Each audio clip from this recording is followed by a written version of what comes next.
एक शख्स ने मुर्दे के साथ जीना किया, फिर उसके साथ क्या हुआ।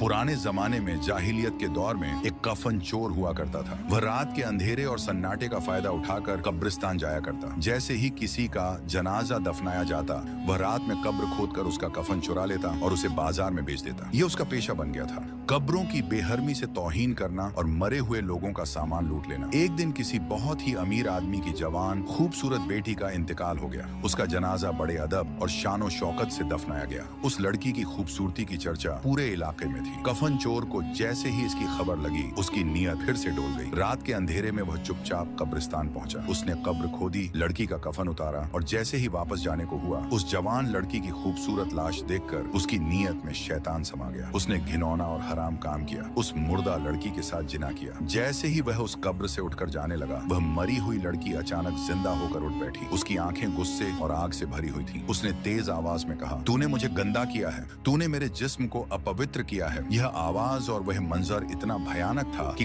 कफन चोर वहीं बेहोश होकर गिर पड़ा। कुछ ही देर बाद वह लड़की फिर से उसी हालत में लेट गई और उसकी रूह वापस चली गई। वह फिर से मर चुकी थी। सुबह जब लोग कब्रिस्तान आए, उन्होंने कफन चोर को बेहोशी की हालत में कब्र के पास पड़ा हुआ पाया। होश में आने के बाद वह इंसान बुरी तरह डर चुका था। उसकी हालत पागलों जैसी हो गई थी। उसने वहीं तौबा की और जिंदगी भर वह हराम का काम छोड़कर अल्लाह से माफी मांगता रहा।